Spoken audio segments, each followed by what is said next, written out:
to former State Department Deputy Spokesman Adam Ereli on why that venue matters. Ambassador, the president seems to want it in the demilitarized zone. Other presidents have visited that zone in the past without discussions with the North Korean leader. Where do you think it will ultimately be? Well, your guess is as good as mine, quite frankly.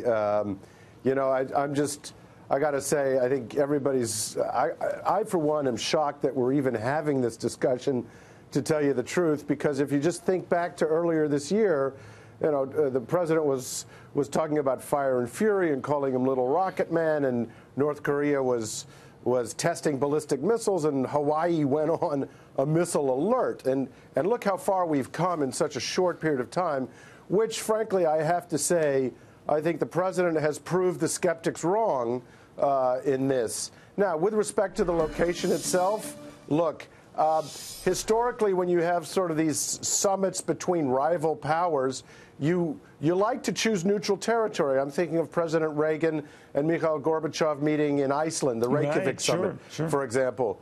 You know, the demilitarized zone is, I guess, neutral territory, but it's neutral territory in the middle of a war zone. On the one hand, that would be, you know, would certainly show the president kind of going to the belly of the beast and looking presidential. However, you know, it's a little close for comfort with all those loaded guns pointed at each other in that very spot. So my guess is it's not going to be in the demilitarized zone.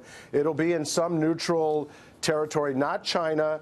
Mongolia kind of makes sense. I mean, remember, it's not that easy for the North Korean leader to get around, and I don't think he's going to want to go too far from home, given the kind of regime that he runs. So Mongolia makes sense, but look, the venue is important, but what strikes me is also worth talking about or considering is, you know, I am stunned that the North Koreans have floated a proposal before the meeting. I mean, they've gotten actually several proposals, Ambassador. They've already talked about stopping their missile tests, dismantling their entire nuclear program. And the one thing they asked in return, I think, in one of the original discussions was that we would agree not to attack them. And I'm wondering, it almost seems like too much of a layup. What do you make of that?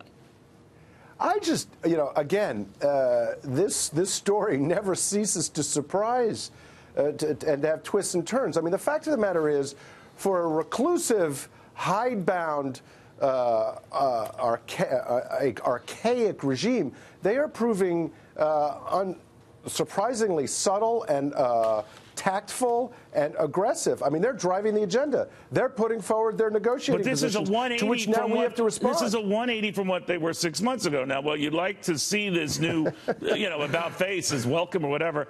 I worry, and I don't mean to be cynical or jaded here. I just worry that they're being a little too forthcoming, a little too agreeable, and I don't know what to make of it. But, Mr. Cavuto, you could say the same thing about the President of the United States. You're absolutely right. You're absolutely right. You know that? So that's why this is such a great story to watch and a difficult one to predict. No, you're absolutely right about that. We've come a long way from Rocket Man, I guess. So, Ambassador, thank you very, very much.